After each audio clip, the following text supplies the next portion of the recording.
नमस्कार दोस्तों, आज फिर से एक बार आप सभी का स्वागत करता हूं अपने channel Vidya Bhavan astro research centre में और एक नए विषय के साथ जो बेहद रहस्यपूर्ण, अर्थपूर्ण और बहुत महत्वपूर्ण है।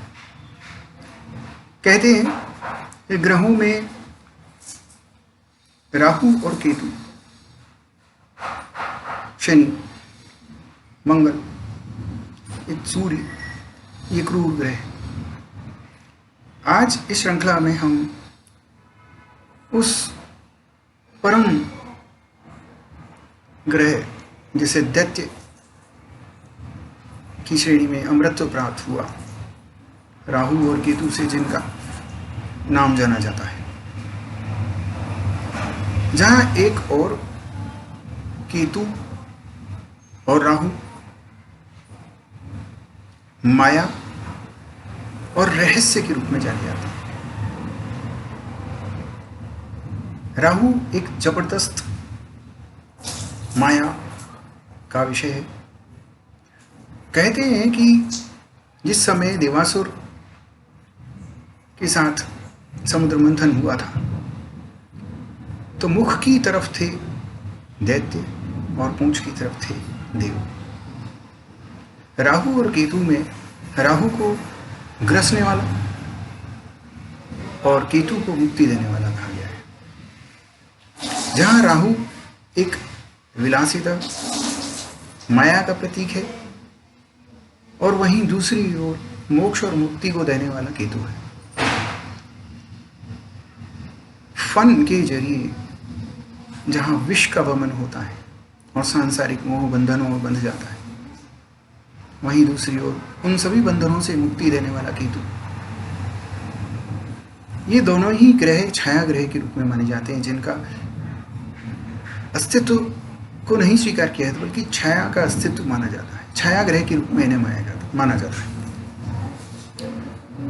केतु की अगर हम ज्योतिष में व्याख्या देखें तो केतु का द्वादश भाव और नवम भाव पर अधिकार होता है। केतु चूंकि पाप ग्रह है और सर्वाधिक जघन्य परिणाम देने वालों में से एक प्रमुख ग्रह माना जाता है और बड़े ही ग्रहों के साथ, सभी ग्रहों के साथ इसके विलक्षण युति और विलक्षण प्रभाव देखने को मिलते हैं। केतु हमारे जीवन को किस तरह से प्रभावित करता है, इस विषय में हम विभिन्न ग्रहों के साथ इसकी युति का अध्ययन करेंगे। लेकिन उससे पहले जहाँ मैं डिस्कस करना चाहता हूँ कि केतु हर भाव में, हर ग्रह के साथ विभिन्न प्रकार के बल देता है। केतु हमारे मुख्य तौर पे 3 मूल नक्षत्रों का स्वामी, अश्विनी, मघा और मूल। इन तीनों ही मूल नक्षत्रों में केतु प्रभाव रखता है। जब किसी व्यक्ति का जन्म होता है और अगर वो केतु के इन नक्षत्रों में हो, चूंकि मूल नक्षत्र 6 होते हैं जिसमें से केतु के ये 3 नक्षत्र बड़े महत्वपूर्ण हैं, और अगर मूलों में अगर किसी का जन्म होता है तो उसको मूल शांति का 27 दिन बाद मूल शांति का उपाय कराया जाता है। विभिन्न नक्षत्रों में विविध प्रकार के असर दिखाता है। स्वास्थ्य, समृद्धि और वैवाहिक जीवन पर इन मूल नक्षत्रों का प्रभाव पड़ता है। इसलिए इनकी 27 दिन बाद शांति कराई जाती है वैदिक तरीकों से, जिसमें 27 तरह की नदियों का पानी, 27 लकड़ियों द्वारा हवन और एक विशेष प्रकार की क्रिया के द्वारा मूल शांति का प्रक्रिया की जाती है। अब अगर हम केतु के ज्योतिष के अनुसार और आगे चलते हैं तो केतु के जहाँ एक और मीन राशि और धनु राशि में महत्वपूर्ण माना जाता है और इसके अच्छे परिणाम देने वाला माना जाता है, वहीं दूसरी ओर मिथुन राशि में इसका नीच स्थान माना जाता है। मिथुन राशि का नीचस्थ केतु काफ़ी भयावह परिणाम देने वाला होता है। ऐसा सिर्फ यही नहीं कि केतु सिर्फ मिथुन राशि में ही अच्छा नहीं है, लगभग केतु की जो स्थिति है कई हद तक बड़ी क्रूर मानी जाती है। विविध प्रकार के दुष्परिणामों, अचानक होने वाली घटनाओं, दुर्घटना, रोजगार, स्वास्थ्य संबंधित दुर्घटनाएं, स्वास्थ्य हानि, जीवन हानि, रोजगार, आय की कमी में भी केतु का बहुत महत्वपूर्ण स्थान होता है। ये सिर्फ केतु के बहुत ही साधारण से परिचय है, किंतु केतु का इतना गहन गंभीर परिचय है जिसके बारे में जितना कहा जाए उतना कम है। केतु का अर्थ काटना है। ये नाना का पर्याय है, भाग्य भाव का स्वामी है। जो काल पुरुष कुंडली है उसका 9वां भाव है। सुख भाव, द्वादश भाव में उसमें प्रधानता रखता है। केतु अगर किसी कुंडली में अगर प्रथम भाव में हो, सप्तम भाव में हो, तो व्यक्ति को विभिन्न प्रकार के परिणाम देता है। भावों के अनुसार तो हम आगे किसी और वीडियो में चर्चा करेंगे, लेकिन आज इस समय हम विभिन्न प्रकार के ग्रहों के साथ इसकी युति और उसके परिणामों पर विचार करेंगे। सर्वप्रथम चंद्रमा के साथ अगर हम केतु की युति देखते हैं तो केतु एक तरह से ग्रहण योग के रूप में जाना जाता है। चंद्र केतु की युति में केतु चंद्रमा के ऊपर एक ग्रहण के रूप में छाया हुआ रहता है। व्यक्ति के जीवन में आत्मविश्वास की कमी, मातृ सुख का अभाव या कई बार माँ का ना होना भी देखा गया है, या माँ का बहुत ही पीड़ित रूप में व्याख्या देखी गई है। कई कुंडलियों में देखा कि जातक की माँ और मातृ सुख से वंचित होना यह बड़ी ही पीड़ित अवस्था में देखा गया। चंद्रमा के साथ केतु के सभी नक्षत्रों को अगर एक बार दोबारा देख लिया जाए तो चंद्रमा के साथ अगर अश्विनी नक्षत्र होता है तो व्यक्ति जल्दबाज किस्म का होता है। अश्विनी का नक्षत्र फिर भी कुछ हद तक केतु का ठीक असर तो नहीं देता, मगर जल्दबाज किस्म का और चीजों को बड़ी हड़बड़ी में करने वाला। केतु का यह नक्षत्र भी मूल नक्षत्र कहलाता है। मूलों में इसकी शांति कराई जाती है। और दूसरा मघा नक्षत्र, वो भी केतु का ही है। मघा नक्षत्र में पैदा होने वाले जातक का जीवन काफी हद तक विलक्षण होता है, लेकिन काफी हद तक आत्मविश्वास अधिकता और स्वयं के प्रति घोर जिद और स्वयं की बात सुनना और स्वयं के प्रति अत्यधिक दूसरों को आकर्षित करना, या फिर जीवन में ये उम्मीद करना कि वे उसकी हर बात को स्वीकार करेंगे और उसकी हाँ में हाँ मिलाएंगे। केतु के मूल नक्षत्र में जातक स्वयं और स्वयं के परिवार के लिए भी बड़ा दुखदायी रहता है। मूल नक्षत्र बड़ा कष्टदायक। इस तरह से देखा जाए तो जहां केतु के तीनों नक्षत्र अश्विनी, मघा, मूल जीवन में कई प्रकार की अड़चनें देते हैं और जातक को काफी हद तक कष्ट किसी स्थिति का एहसास कराते हैं, जो स्वयं के लिए भी, दूसरों के लिए, अपनों के लिए भी उन्नति में बाधाएं डालता है। चंद्रमा का ये दृष्टिकोण और ये रूप केतु के साथ बड़ा ही जन्म के साथ ही लोगों को बड़ी ही परेशानी में डाल देता है। लोगों को पता चलता है कि हाँ, इस बच्चे का जन्म केतु के नक्षत्र में, मूल नक्षत्रों में हुआ है, तो एकदम चर्चा का विषय बन जाता है और वे परेशान हो जाते हैं। और केतु के इन नक्षत्रों की शांति कराई जाती है 27 दिन बाद। और ये जग जाहिर है, और लोगों ने और कुंडलियों में भी इसके काफी विशद प्रभाव देखे गए।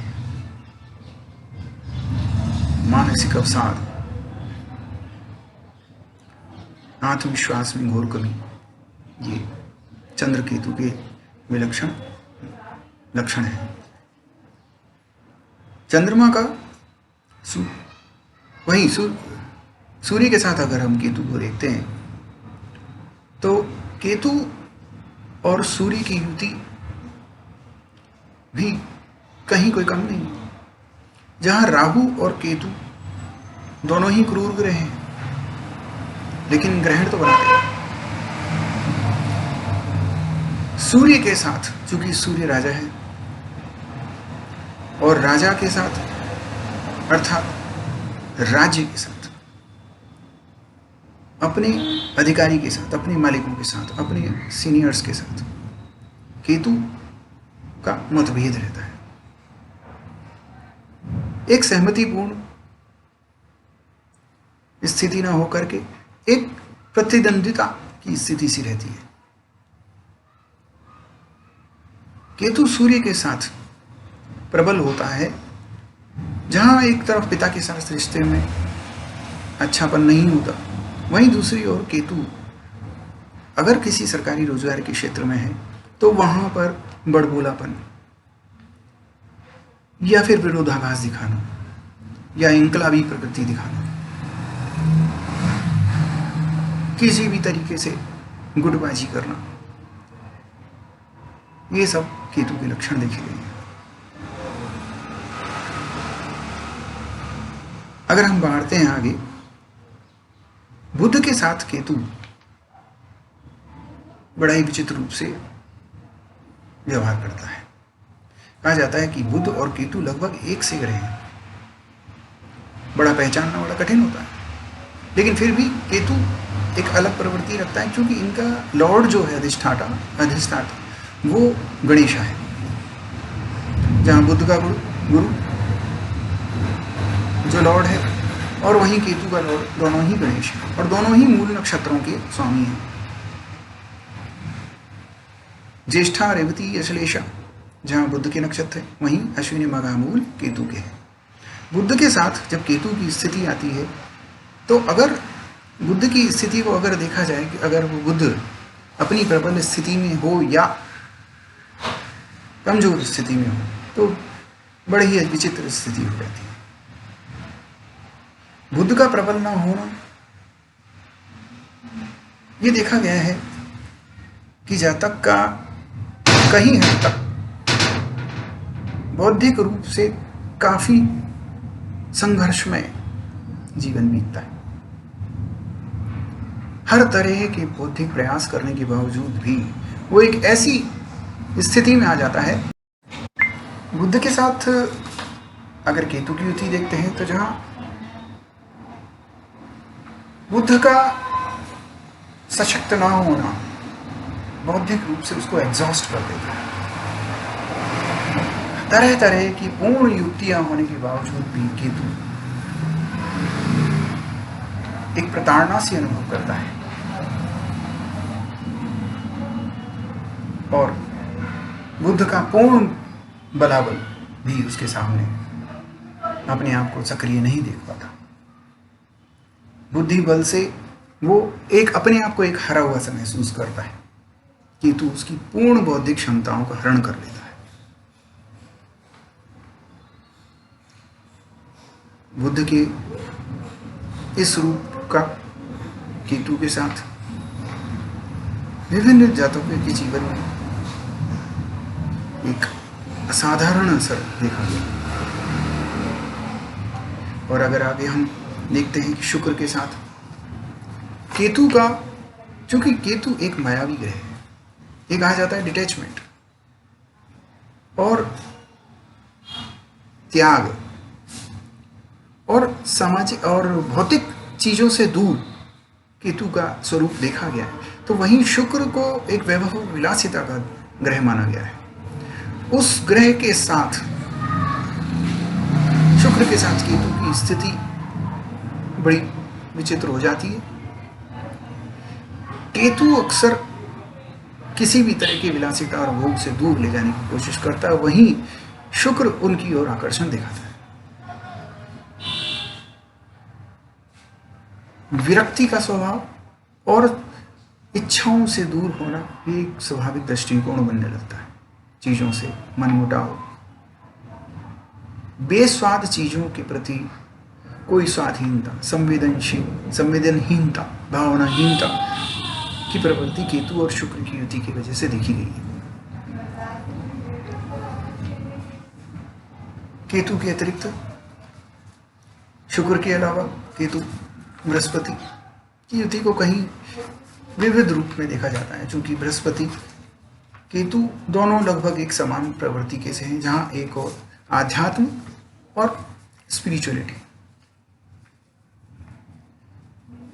जो बृहस्पति है वो जो ज्ञान का देवता है, और वो एक रहस्यात्मक ज्ञान का प्रतीक है। चूंकि केतु जो रहस्य के रूप में जाना जाता है, रहस्यों का कारक माना जाता है, रहस्यमयी ग्रह के रूप में जाना जाता है, वहीं बृहस्पति जो देवगुरु के रूप में माना जाता है और ज्ञान का कारक माना जाता है। इन दोनों की ही युति एक तरफ तो ज्योतिष में गणेश योग का निर्माण करती है। अगर शुभ घरों में हो तो केतु का धनु राशि में चतुर्थ भाव, क्षमा करें, धनु राशि और मीन राशि में केतु का सर्वाधिक अच्छे प्रभाव दिखेंगे। वृश्चिक राशि में भी कुछ हद तक अच्छे रहते हैं, लेकिन बृहस्पति के साथ युति या उसकी दृष्टि केतु का एक गणेश योग निर्माण करती है, जो जातक को एक गहन गंभीर, यहाँ तक कि ज्योतिष के संबंधित रुझान, रहस्यात्मक विद्याओं का ज्ञाता और एक संस्कारी जीवन में शुभ जीवन यापन का अवसर मिलता है। कई बड़े ज्योतिष गणितज्ञ इस तरह के योग के देखे गए। बृहस्पति के साथ ही अगर हम आगे बढ़े तो एक और ग्रह आता है मंगल। मंगल लगभग केतु के समान ही होता है और मंगल की वृश्चिक राशि में भी एक कुछ अच्छे रिजल्ट्स देता है। केतु की प्रवृत्ति मंगल की तरह क्रूर कर्मा है, और क्योंकि केतु का जो ग्रह, केतु जो ग्रह छाया ग्रह जो है वो जिस भी ग्रह के साथ रहता है उसके प्रभाव देता है। केतु अगर मंगल के साथ है तो मंगल की तरह उग्र प्रभाव देने की स्थिति मिलता है। अष्टम भाव में वृश्चिक राशि में, जो कि विरासत का भी एक भाव है, और मंगल अपने जितने भी अष्टम भाव का स्वामी होने की वजह से और मृत्यु भाव का जो स्वामी होने की वजह से ये केतु की प्रवृत्ति को लगभग सामंजस्य कर लेता है। ऐसी स्थिति में अगर केतु और मंगल दोनों शुभ ना हो और मंगल की स्थिति अगर क्रूर हो और अच्छी ना हो, तो ऐसे में विविध प्रकार की दुर्घटना और हानि के नुकसान होते हैं, जान की क्षति होती है, बीमारी का कारक बन जाता है। वहीं शनि के साथ, शनि चूंकि न्याय का देवता है, न्याय के और धीमी गति का कारक है, धीमी गति का देवता है माना जाता है, ग्रह माना जाता है। शनि राहु केतु का गुरु है, और केतु खासकर जो कि पूर्व जन्म के कार्यों का भी कारक माना जाता है, पूर्व जन्म का कारक माना जाता है। तो उस सभी पूर्व कर्मों का जो परिणाम है वो शनि के साथ भुगतता है। शनि के साथ भुगतने की स्थिति में केतु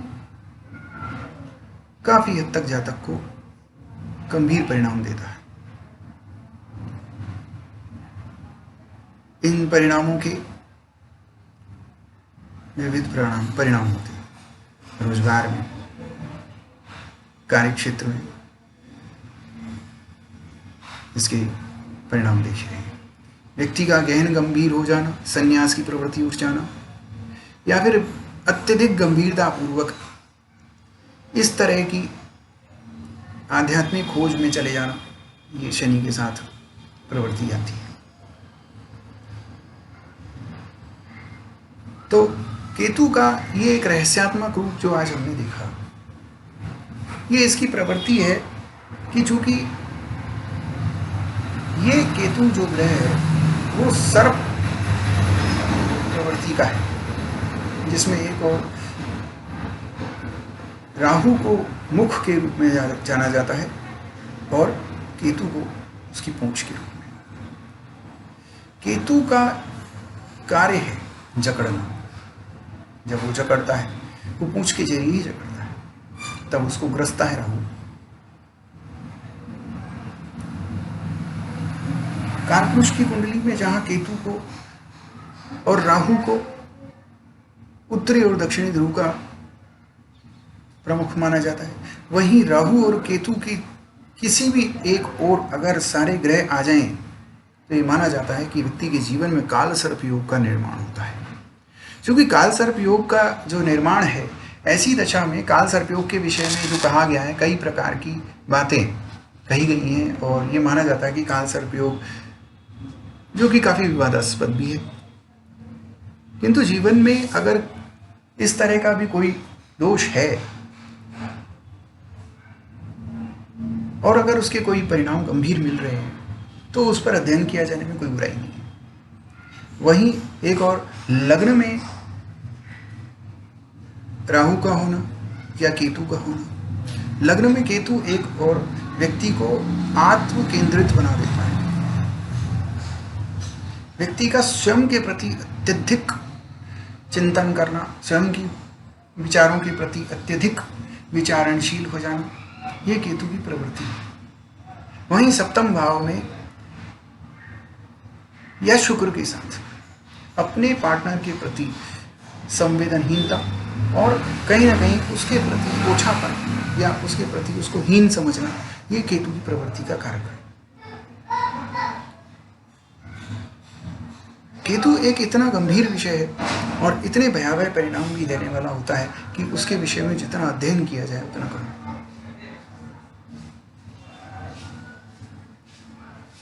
आज हम केतु के इस विषय को